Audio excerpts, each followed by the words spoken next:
TNBC आवाज Motilal Oswal studios में आपका स्वागत है। नमस्कार, मैं हूं आपके साथ आशीष चतुर्वेदी और आप देख रहे हैं खिलाड़ी नंबर 1। चलिए शो की शुरुआत करते हैं, लेकिन आज मार्केट से पहले और ज़्यादा इंटरेस्टिंग जो बिहार के चुनाव नतीजे आ रहे हैं इसका अपडेट फिलहाल के लिए लेते हैं। और जो शुरुआती रुझान है वो आपको क्लियर कट बता रहे हैं कि एज एक्सपेक्ट जो एग्जिट पोल्स ने आपको बताया था बिल्कुल वैसा 180 सीटों पर जो है एनडीए आगे चल रहा है। वहीं आरजेडी को अगर आप देखें तो 58 और अन्य को आप देखें तो तकरीबन 5 सीट, यानी जो लीड्स अभी निकल कर आ रही हैं पूरी 243 सीटों की है। ज़्यादा समय बचा नहीं है आपके पास पूरा फाइनल वर्डिक्ट देखने के लिए, लेकिन आप एक बार देखें तो एनडीए अब बहुमत के आंकड़े से काफ़ी ज़्यादा ऊपर, 122 का आंकड़ा जो है वो बहुमत का है और इससे ऊपर काफ़ी कंफर्टेबली फिलहाल के लिए अगर आप देखें तो यहाँ पर पैन आउट करते हुए नज़र आ रहे हैं। वहीं बात करें दूसरे गठबंधनों की तो यहाँ पर जो आंकड़ा आपकी स्क्रीन पर निकल कर आ रहा है क्लियर कट दिखा रहा है कि बीजेपी अपने दम पर भी प्रदर्शन यहाँ पर देखें तो 76 सीटों का है, जेडीयू 78 सीटों पर है और बाकी की जो अन्य गठबंधन के खिलाड़ी हैं उनका भी यहाँ पर आप देखें तो प्रदर्शन। वहीं आरजेडी प्लस की बात करें तो 58, जिसमें कांग्रेस को 11 सीटें, आरजेडी को 38 है और टोटल मिलाकर देखें तो 243 सीटों के जो रुझान इनिशियली आ गए हैं। अब ज़्यादा समय बचा नहीं है आपके पास फाइनल वर्डिक्ट आने के लिए और मार्केट भी अगर आप देखें तो इन पूरी सभी जो सीट के आंकड़े आ रहे हैं इन्हें डिस्काउंट करता हुआ नज़र आ रहा है। लेकिन हर बार की तरह एक बार शो की जो शुरुआत है ये हम मार्केट के एक चेक के साथ भी करेंगे और समझते हैं कि यहाँ पर किस प्रकार का एक्शन देखने को मिल रहा है। तो उतार चढ़ाव वाला सेशन है फिलहाल के लिए और निफ्टी में अगर आप देखें तो दोनों तरफ के मूव्स आपको नज़र आएंगे। स्क्रीन पर है आपके निफ्टी, आप देख सकते हैं कि यहाँ पर किस प्रकार के एक्शन यहाँ पर देखने को मिल रहा है। उतार चढ़ाव इंट्राडे में काफ़ी ज़्यादा नज़र आ रहा है। फिलहाल के लिए अगर आप देखें तो बिल्कुल फ्लैट, मामूली सी 30-35 अंकों की गिरावट यहाँ पर आपको नज़र आएगी। वहीं बात करें निफ्टी बैंक की तो यहाँ पर भी जो एक्शन आपको नज़र आएगा ये थोड़ा सा डल साइड पर ही नज़र आ रहा है, जिसमें आप देख सकते हैं कि निफ्टी बैंक है, मिड कैप है, स्मॉल कैप है। यहाँ पर जो एक्शन आपको देखने को मिल रहा है वो फिलहाल के लिए थोड़ा सा साइडवे साइड पर ही आपको नज़र आएगा। चलिए एक बार और डेटा आपके पास लेकर आता हूँ एडवांस डिक्लाइन का, साथ में जो इंडेक्स के कंट्रीब्यूटर्स हैं इनकी भी हम बात करेंगे। मिड कैप और स्मॉल कैप, इनमें तो रेजिलियंस आपको कंटिन्यूस देखने को ही मिल रहा है, लेकिन फिलहाल के लिए जो एडवांस और डिक्लाइन के आंकड़े हैं ये आपकी स्क्रीन पर आएंगे तो आप यहाँ पर देख सकते हैं। और एक ख़ास बात है कि आज पूरे दिन अगर आप देखें तो जब तक फाइनल वर्डिक्ट नहीं आ जाता है सीएनबीसी आवाज़ पर ये जो शुरुआती रुझान है बिल्कुल सबसे पहले सबसे सटीक हमारे ही ग्रुप पर यहाँ पर देखने को मिल रहा है। तो इसके साथ आपको मार्केट की अपडेट्स भी मिलेंगी, कहीं और दूसरे चैनल्स पर स्विच करने की आपको बिल्कुल आवश्यकता नहीं है। सबसे पहले और सबसे सटीक आंकड़े जो है आपको यहीं पर नज़र आएंगे। एडवांस डिक्लाइन में गिरने वाले जो शेयर हैं इनकी संख्या आपको ज़्यादा नज़र आ रही है और फिलहाल के लिए अगर आप देखें तो जो इंडेक्स के कंट्रीब्यूटर्स हैं इसमें इन्फोसिस ड्रैग कर रहा है। रिलायंस की बात की जाए तो अकेले 14-15 अंकों का कंट्रीब्यूशन है, लेकिन कोई खास मीनिंगफुल नहीं है। वहीं बात करें निफ्टी बैंक की तो निफ्टी बैंक की तरफ से भी जो बैंकिंग स्टॉक्स में एक्शन देखने को मिल रहा है, आईसीआईसीआई और एचडीएफसी बैंक, अकेले 2 स्टॉक ऐसे हैं जिनमें लाल निशान है। बाकी वहीं बात करें अगर आप axis bank, state bank, bank of Baroda, तो इनमें खरीदारी के साथ कामकाज आपको नजर आएगा। लेकिन चलिए कर लेते हैं शो की शुरुआत और समझ लेते हैं कि हमारे जो मार्केट एक्सपर्ट्स हैं इनका प्रदर्शन एक बार के लिए कैसा देखने को मिला। तो कल जो मार्केट बंद होने तक का अपडेट है ये एक बार आपके साथ शेयर कर देता हूं कि तीनों जो खिलाड़ी हैं हमारे इनके पोर्टफोलियो में क्या बढ़त देखने को मिल रही है। तो ध्वनि जी के पोर्टफोलियो में उतार चढ़ाव काफ़ी तेज़, फिलहाल के लिए 2% के करीब का नुकसान आपको नजर आएगा। वहीं पंकज रांदड़ जी की बात करें तो 9% का बड़ा सिग्निफिकेंट आउट परफॉर्मेंस है, बड़े मार्जिन से आगे हैं और आज 3:30 बजे मुकाबला ख़त्म हो जाएगा। तो इसके हिसाब से देखें तो इनकी लीड अभी फिलहाल के लिए अनडिस्प्यूटेड नज़र आ रही है। वहीं दुपेश जी के पोर्टफोलियो में देखें तो स्थिरता काफ़ी ज़्यादा है। कल भी जब हमने शो एंड किया था तकरीबन 2% के आसपास की तेज़ी थी और मार्केट बंद होने के बाद भी जो अपडेट यहाँ पर निकल कर आया है 2% के गेंस यहाँ पर आपको नजर आएंगे। एक एक करके पोर्टफोलियो सबका देख लेते हैं कि ऑल राइट पोर्टफोलियो देखेंगे, लेकिन एक बढ़ते हैं शो में आगे और अब बात करते हैं पाइन लैब्स के मैनेजमेंट से। कंपनी की आज 10% प्रीमियम पर लिस्टिंग हुई है। इशू प्राइस 221 के मुकाबले 242 पर लिस्टिंग हुई है। कंपनी की लिस्टिंग और ग्रोथ आउटलुक पर बातचीत करने के लिए हमारे साथ जुड़ रहे हैं कंपनी के CMD and CEO mister Amrish. Sir, show में स्वागत है आपका। नमस्कार। आपका कारोबार बड़ा इंटरेस्टिंग है, जितने भी कंज्यूमर्स हैं सभी आपकी जो प्रोडक्ट्स हैं इनकी विजिबिलिटी नज़र आ जाती है। लेकिन एक डाउट, एक सवाल मेरे मन में निकल कर आ रहा है कि फ़िलहाल के लिए अगर आप देखें तो आपकी जो रेवेन्यू ग्रोथ यहाँ पर देखने को मिलेगी, वैसे तो अब लिस्टिंग होगी है तो आप गाइडेंस भी दे सकते हैं, जो नेक्स्ट लीप ऑफ ग्रोथ है वो कैसे आएगा? Sir thank you very much. Over the last 3 years हमने ये दिखा है कि ये बिज़नेस 20 से 25% ग्रोथ दिखा सकता है। एंड हमारा जो ग्रोथ है, आपको ये बताना चाहता हूँ, पॉस बिजनेस का एक तरफ से ग्रोथ है, but online payments, bill payments, instalment payments, also prepaid cards, prepaid wallet, all of these areas में हमारा काफ़ी ग्रोथ हो रहा है। और ये ग्रोथ सिर्फ इंडिया में नहीं है, बट ग्रोथ ग्लोबली भी हमारा चल रहा है।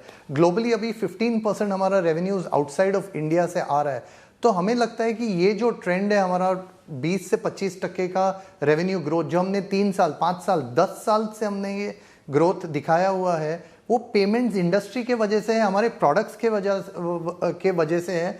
तो हमें फेयरली कॉन्फिडेंट लग रहा है कि ये जो नंबर्स हमने देखे पिछले 5 साल में, वो हम मेंटेन कर सकते हैं। तो बढ़िया ग्रोथ यहाँ पर अगले 5 साल में भी देखने को मिल सकती है। लेकिन सर, जो डिजिटल चेकआउट पॉइंट्स हैं आपके और साथ में जो नंबर ऑफ ट्रांजैक्शन है जिसमें आप ग्रोथ की भी बात कर रहे हो, तो FY 26-27 क्या ग्रोथ हम यहाँ पर एक्सपेक्ट करके चल सकते हैं? कंपनी के इंटरनल टारगेट्स क्या हैं? वो नंबर मैं आपको स्पेसिफिक्स में दे नहीं सकता, बिकॉज मुझे अभी एग्जैक्टली पता नहीं मैं what I am allowed to speak और not allowed to speak. What listing हो गई है सर, अब आप बोल सकते हैं, अब आप गाइडेंस दे सकते हैं।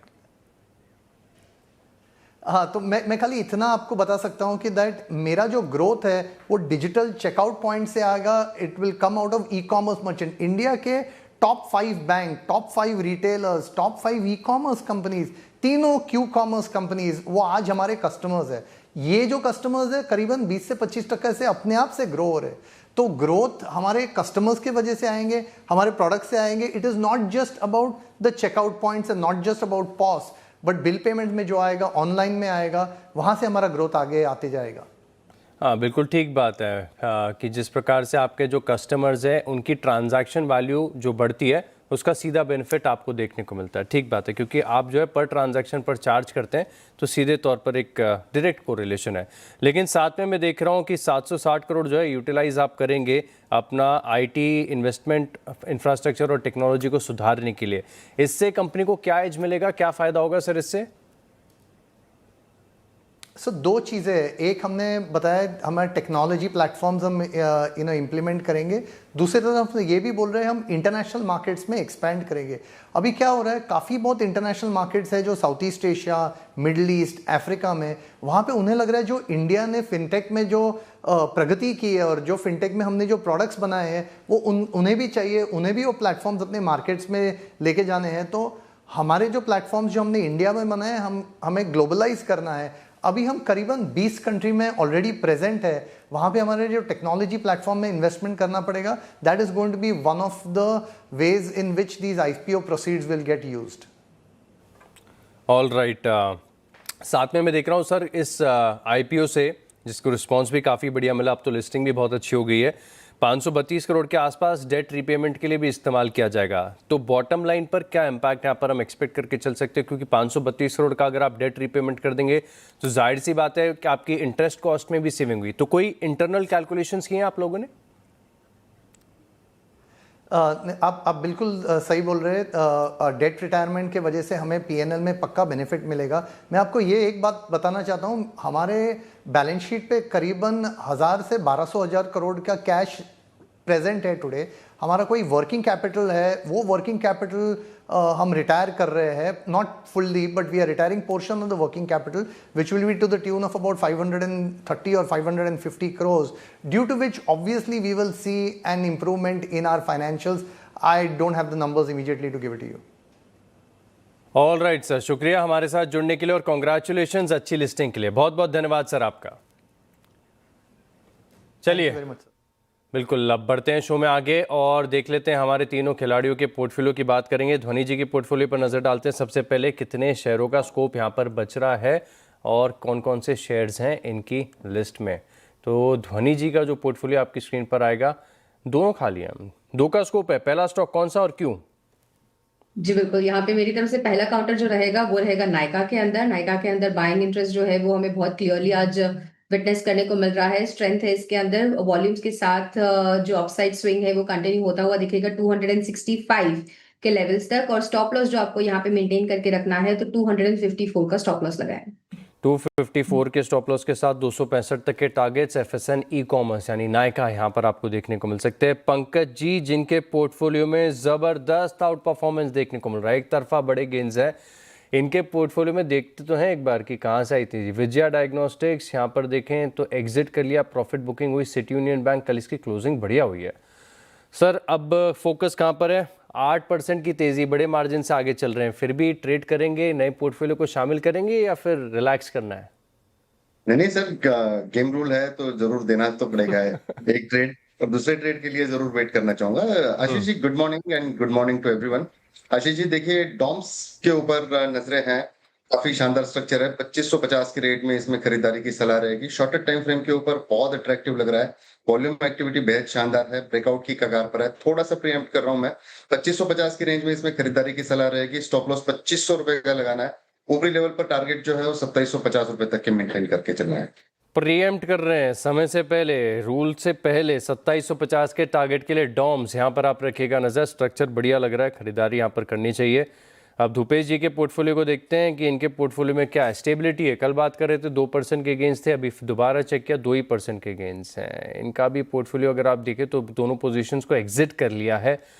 धूपेश जी, पहला स्टॉक पहला स्टॉक जो रहेगा वो विजया डायग्नोस्टिक ही रहेगा। एक अच्छी खासी मोमेंटम पकड़ते हुए दिख रहा है स्टॉक पे, ब्रेकआउट का कंफर्मेशन भी मिलता हुआ दिख रहा है, साथ ही साथ वॉल्यूम भी बिल्डअप होते हुए दिख रहा है। तो एक यहाँ से मोमेंटम एक्सपेक्ट है कि एक अच्छी खासी मोमेंटम एक्सपेक्ट हो सकती है अपसाइड के लिए। तो यहाँ से हम लोग करंट भाव से खरीदारी का राय देंगे। साथ ही साथ जो स्टॉप लॉस रहेगा वो 1035 का हम लोग स्टॉप लॉस के साथ काम करेंगे और ऊपर में 1120 के टारगेट्स के लिए हम लोग एम करते हुए दिखेंगे। ऑल राइट, यहाँ पर आप रखिएगा खास फोकस। विजया डायग्नोस्टिक्स ये स्टॉक ऐसा चुना है जहाँ पर आप नज़र रख के चल सकते हैं और रखेंगे हम यहाँ पर खास फोकस। तो चलिए इसी के साथ रुकते हैं छोटे से ब्रेक के लिए, और ब्रेक के बाद जो पोर्टफोलियो में स्टॉक्स एडिशन का सिलसिला है जारी रहेगा, आप बने रहिए हमारे साथ। चलिए ब्रेक के बाद आपका स्वागत है। एक एक आइडिया हमने पोर्टफोलियो में शामिल कर लिया ब्रेक से पहले, अब एक एक और कर लेते हैं। और धूपेश जी, क्योंकि आपके पास भी स्कोप है दूसरा शेयर ऐड करने का, तो पहले अब आप बताइए कौन सा स्टॉक ऐड करेंगे? दूसरा स्टॉक जो हम देखेंगे वो जियोफिन एक अच्छी खासी मोमेंटम पकड़ते हुए दिख रहा है। यहाँ पे करंट लेवल 315 के अराउंड और ब्रेकआउट लेवल है। यहाँ से अगर ब्रेकआउट रिटेस्ट होता है तो अच्छी खासी मोमेंटम हम लोग फर्दर एक्सपेक्टेशन भी कर सकते हैं। तो करंट लेवल से जियोफिन में हम बाई की सलाह देंगे। जो स्टॉप लॉस रहेगा वो अराउंड 309 का स्टॉप लॉस के साथ काम करेंगे और ऊपर में 325 के हम लोग टारगेट एक्सपेक्ट करेंगे। ऑल राइट, वहीं पंकज जी, खैर आपने तो हमें इंडिकेशन दे दिया था कि दूसरे शेयर के लिए आप वेट करेंगे, बड़े कंफर्टेबल पोजीशन पर है। इतनी देर में कोई स्टॉक दिखा है आपको कन्विक्शन वाला? डेफिनेटली स्टॉक तो मिल चुका है, लेकिन मैं थोड़ा खुद को हेज करके रखना चाहूंगा सर। सेकंड हाफ में देखते हैं। सेकंड हाफ में देखेंगे, कंफर्टेबल पोजीशन में पीस ऑफ माइंड के साथ बड़े मार्जिन से आगे चल रहे हैं, वैलिड है। ध्वनि जी, आपको पोर्टफोलियो में थोड़ा सा पेन है 2% का, आपको कोई ऐसे कन्विक्शन आइडियाज की जरूरत है जो पंकज जी को पीछे छोड़ दे, कौन सा चुनेंगी? आशीष जी, इसीलिए थोड़ा सा वेट एंड वॉच करना चाहेंगे। काफी काउंटर्स है यहाँ पे जो ब्रेकआउट में देखने को मिल रहे हैं। खास करके अगर हम देखें यहाँ पे तो डिफेंसिव की तरफ मेरी नजर बढ़ रही है, बट थोड़ा सा वेट एंड वॉच करेंगे, उसके बाद उसके अंदर सलाह देंगे।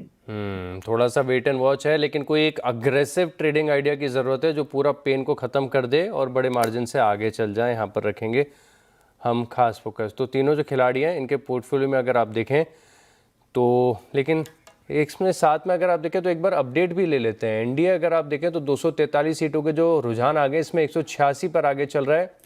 बीजेपी एक करीब 80 सीटों पर है।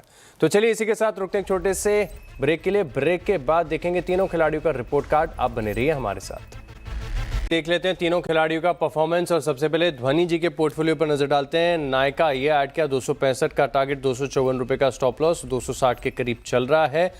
और देखें तो 0.26% की राहत ये फिलहाल के लिए इनके पोर्टफोलियो में दे रहा है। वहीं बात करते हैं हम पंकज जी के पोर्टफोलियो में, तो केवल एक ही आइडिया ऐड किया डोम्स का 2750 का टारगेट, 2570 के करीब का भाव, 2500 रुपये का स्टॉप लॉस है।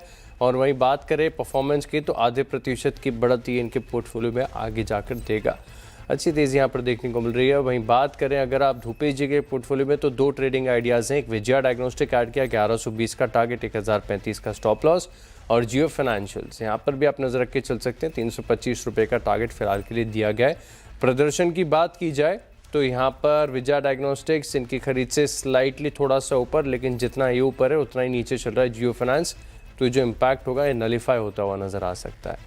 लेकिन फाइनल रिटर्न्स देख लेते हैं कि तीनों खिलाड़ियों के क्या कह रहे हैं। तो इसमें आप देखें तो ध्वनि जी के पोर्टफोलियो में डैमेज कंट्रोल, अब सिर्फ 1% की गिरावट शेष रह गई है। वहीं पंकज जी के पोर्टफोलियो में अच्छे आउट परफॉर्मेंस है, ऑलमोस्ट अब तो 10% के गेंस यहाँ पर देखने को मिल रहे हैं। और धूपेश जी का पोर्टफोलियो नंबर 2 पर 2% के गेंस यहाँ पर आपको देखने को मिल रहे हैं। कल से लेकर आज तक बिल्कुल स्टेबल रिटर्न्स हैं यहाँ पर।